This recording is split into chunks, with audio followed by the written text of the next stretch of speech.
We had to relocate to another location here. We were having some technical difficulties, and so excuse my plain background here. The Gita this week, we're going to start on chapter 9. And right at the very beginning, Swami Kriyananda in his commentary has titled this chapter, The Sovereign Lord of All. I'm just going to wait a minute until my staff gets settled. Okay, now, the Sovereign Lord of All. And Krishna is speaking here. The Blessed Lord said, "To you who have conquered the carping spirit, I now reveal the sublime mystery, the eminent and transcendent nature of God. Armed with this intuitive wisdom, you shall escape all evil. The way to this realization is the highest of sciences, the secret of secrets, the essence of all Dharma. Through yoga methods easy to perform, this way bestows a direct perception of truth. Men lacking faith and even interest in this Dharma, seeking their fulfillment elsewhere, do not attain me. Oh, scorch your foes, and again they take the path of samsara and mortality." This is a very oft-quoted stanza, this first one of the 9th chapter. To you who have conquered the carping spirit. A few weeks ago, I was speaking with a friend of mine, an acquaintance of mine, and I was mentioning something I was reading in the newspaper, or I should say on the internet these days. I was reading on the internet something about some figure, public figure, and I made a comment to this other fellow. I said, this such and such a person seems like a nice man, seems like a good man, he seems to have a good heart and good intentions. And my acquaintance I was speaking with, he agreed with me. He says, yes, that seems to be so. He seems like a good fellow. But I disagree with him. I don't like X, I don't like Y, I don't like Z. And he went down a long list of all sorts of things faults, you might say, finding in this other fellow. And I listened politely, but in my mind, I had to think, well, why does he have to bring up all these negative things? I just made a casual comment about this person seemingly being a nice person, yet the fellow felt this impulse to qualify it and to say something negative about that. And he didn't have to, but yet it was an impulse. And I noticed this impulse in many people, and I suspect that potential is there for it to be in all of us. Is somebody says something good about something, and immediately the person says, yes, but. And of course with that but follows all a certain negative balance, you might say, to the conversation. She's a wonderful lady, but this is a great meal we're having today, but. The sun is shining, it's such a nice day, but. And it's again and again, you find people, this way. You say something positive and somebody's got to qualify it with there. And it's an impulse, it's a habit. Now, the person might say, well, all I'm trying to do is be objective. I'm trying to just be balanced in my approach to life. But is that really what the person is doing? Are they really seeking to be balanced? Are they really seeking you might say, to not go to extremes? And you might even say this, I'm living the middle path of not being too extremes, one way or the other. And so consequently, anything good in the world, I've got to find a fault in it. Let's say, for example, you're invited over to a friend's house. It's a new house, just moved into his new flat, decorated, nice, everything. And you go over and he shows it off to you, and you start nosing around and going in the closets and looking for every flaw you can find and pointing out to them. Now, are you going to do that? Of course not. You're not going to do that. What are you going to do? The fellow invites you to the flat, or the lady invites you to the flat? You're going to say, congratulations, it's beautiful, it's nice. You're going to compliment them, and you're not going to be looking for all of those other things that are going to downgrade it in that person's mind. It's not necessary to do that. And why do we do that in daily life? You find it's just a habit that people have. They have some sense of wanting to qualify in that way. And unfortunately, it is a habit, and it's a bad habit, because what it does, it ends up, you might say, attracting to us, magnetically attracting to us, those things that we actually don't like. A negative view of life, we begin to attract that to us. How can we help but not attract it? Because we're looking for faults all the time. So if we're looking for something, we're going to find them. But are they really faults? Or are they really something within ourselves that we're often projecting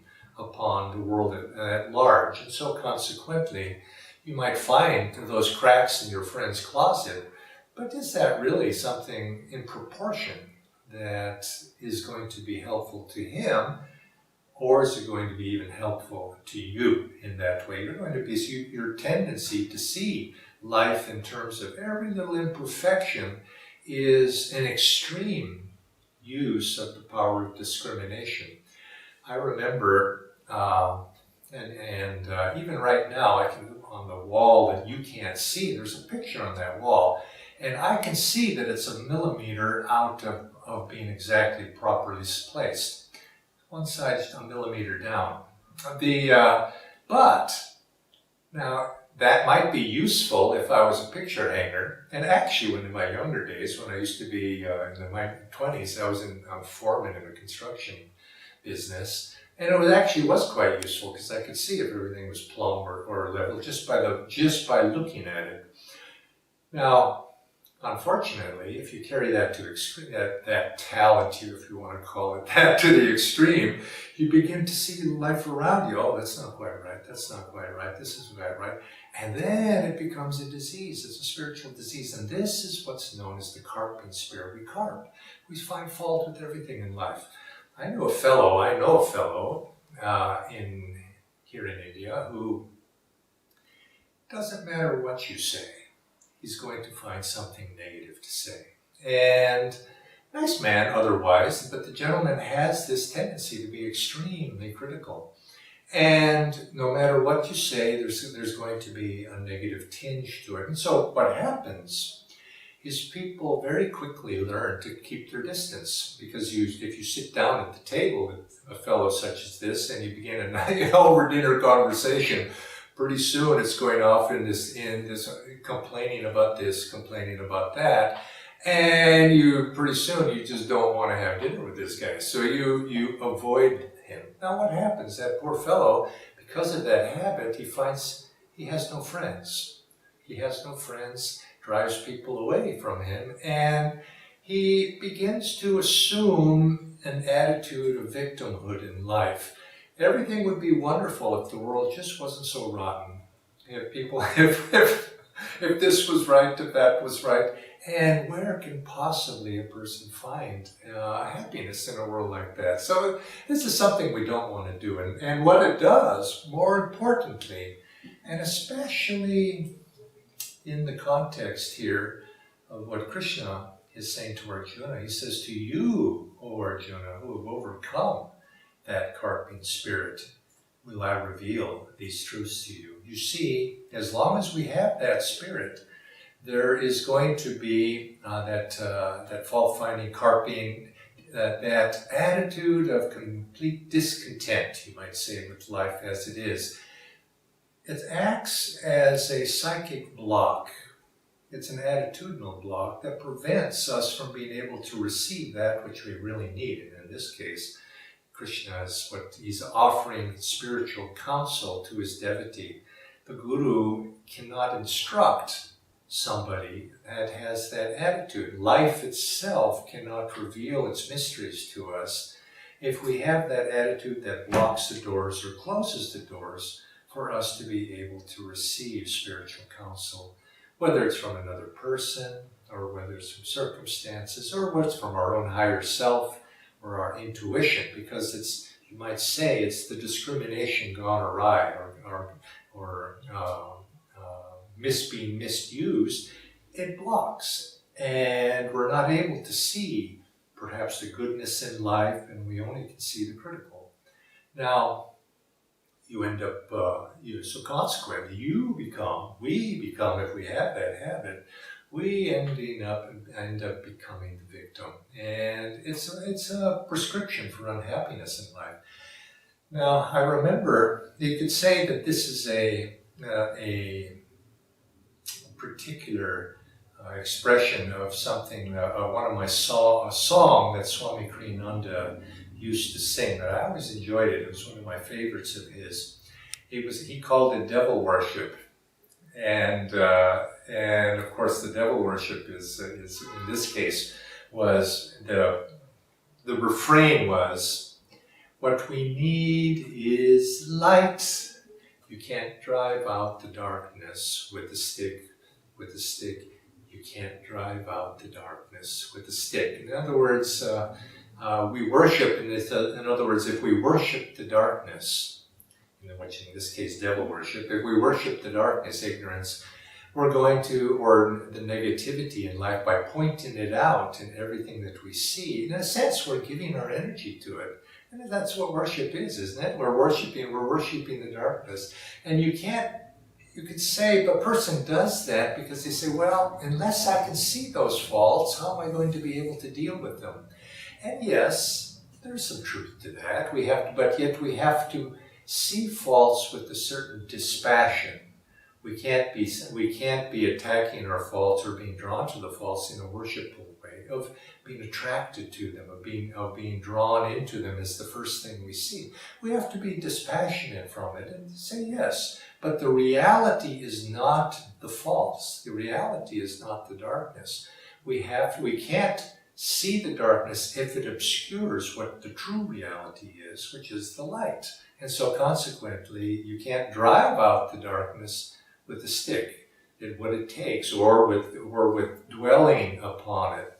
Swami Kriyananda used to say that many people think that by dwelling upon problems, they're going to be able to come to solutions, and that's not really the case. We have to recognize, yes, there is a problem, but solution comes not from focusing our attention upon the problem, but from drawing the solution from something higher. The solution is, you could say, a superconscious answer to what problems are in life. And so consequently, you could say the superconscious answer is light.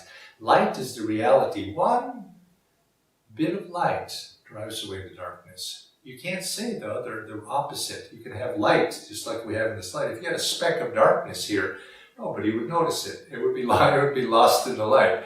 But if we were in darkness, one small match, a lighter, in the midst of that, immediately you begin to notice it, take notice of that, because that's the reality toward which we're ultimately all of us attracted. And this is what we want to do. We want to fill our consciousness with that light. We want to fill it, so you could say expressions of that light are expressions of joy, expressions of those things that stimulate joy, that what uplift us. Those are the things that we want to give our attention to. And we'll find that if we do that, if you uplift your consciousness, you'll find that the darkness goes away, the problem seemingly disappears.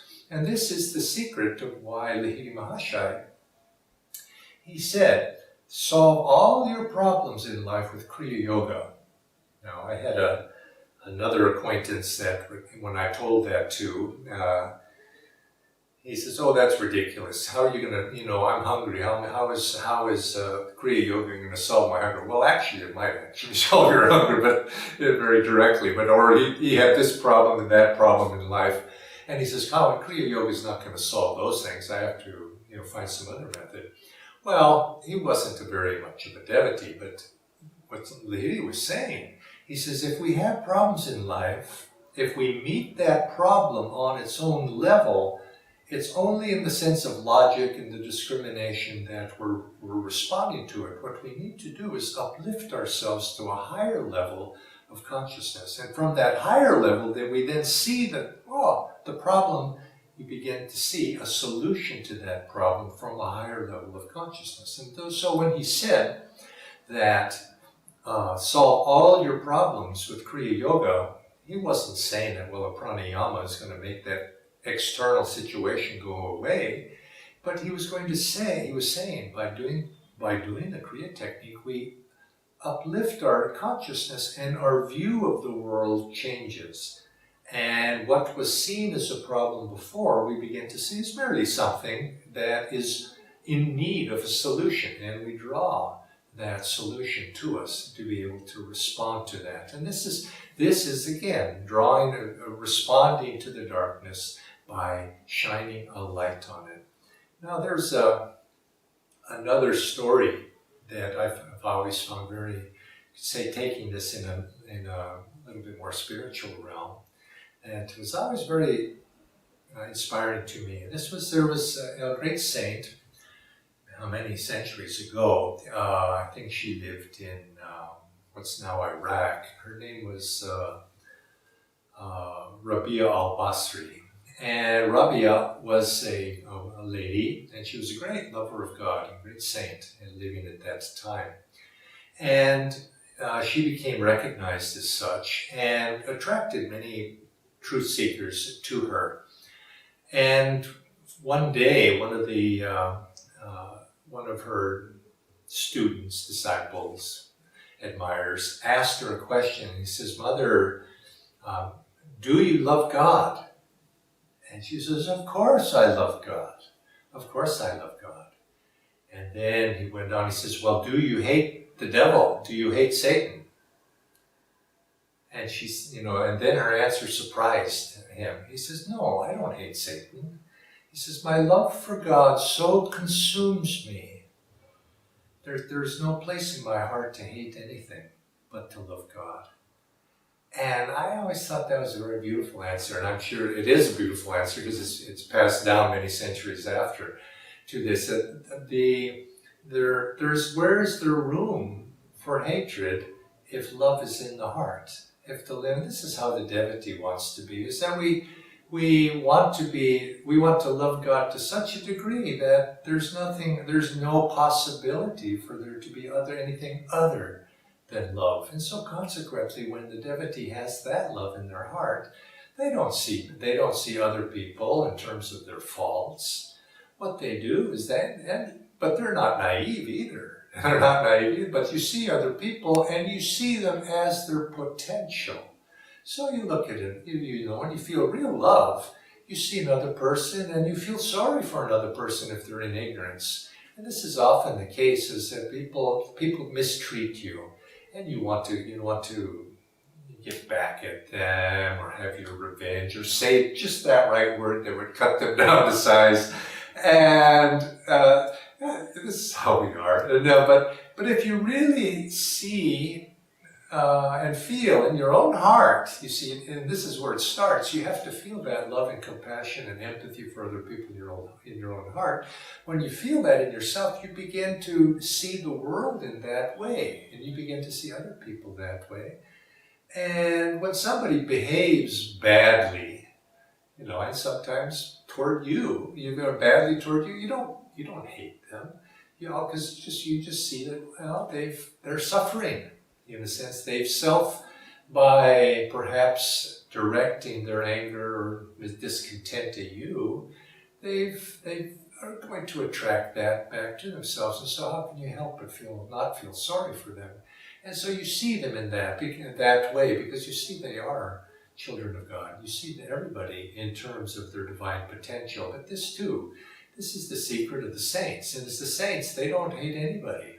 It's not because they're discriminating about it. Well, I don't, thinking about it that way. They don't have the capacity anymore because they're consumed. You could say, love itself consumes them. And this is what Krishna is saying in this. It says, you who have overcome that carping spirit, you who have, you might say,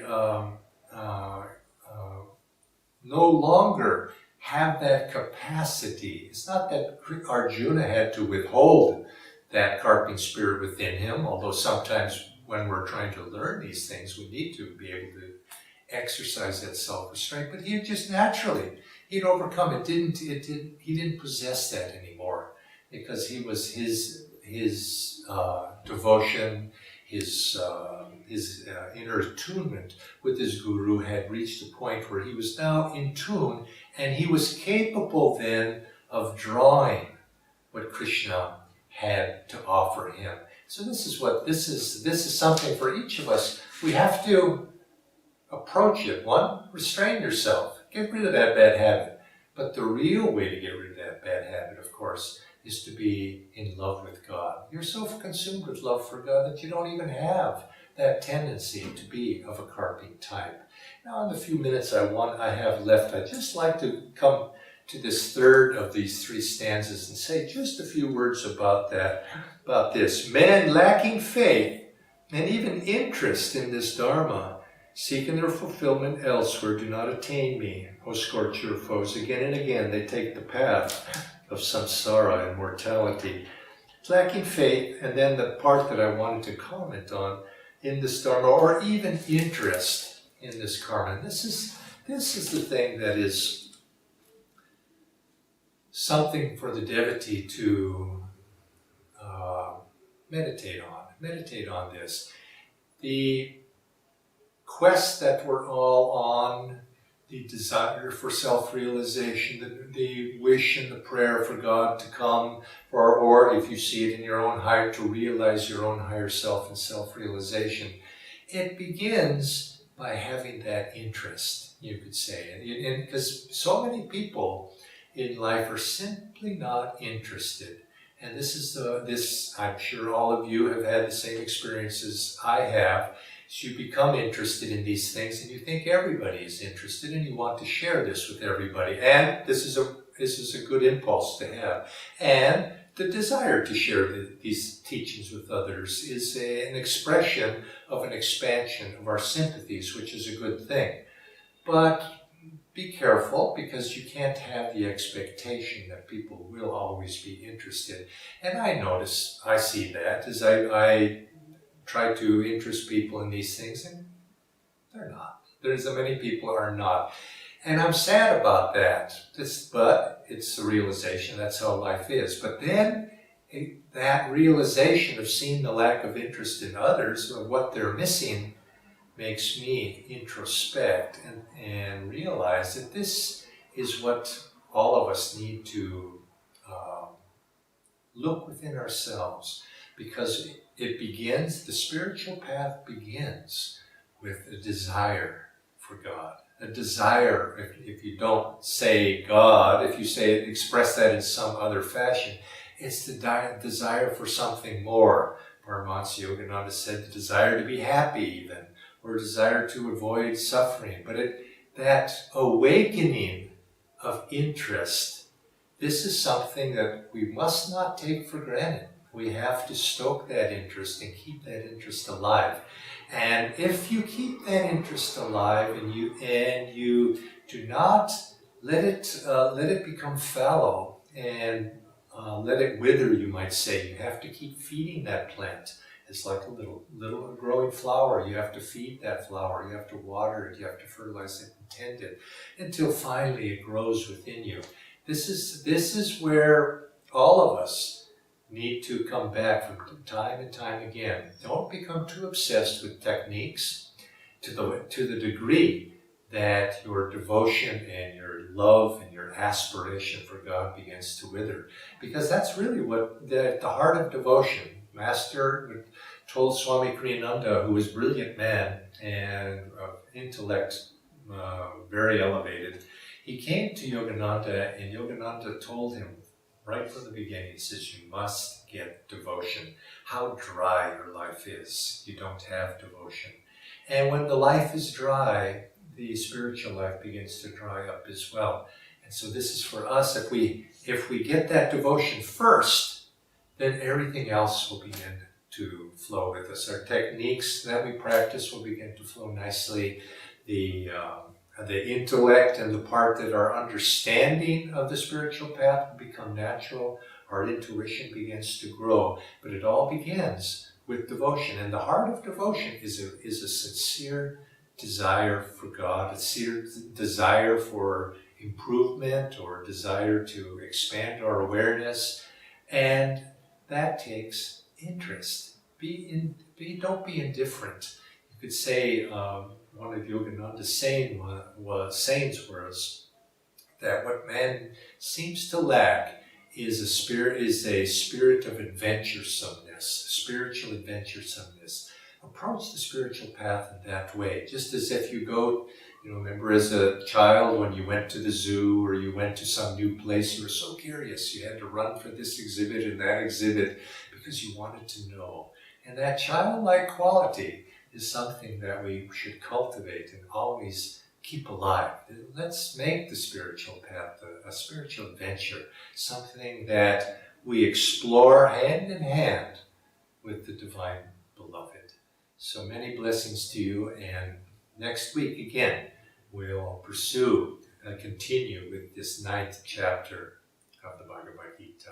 Many blessings to you.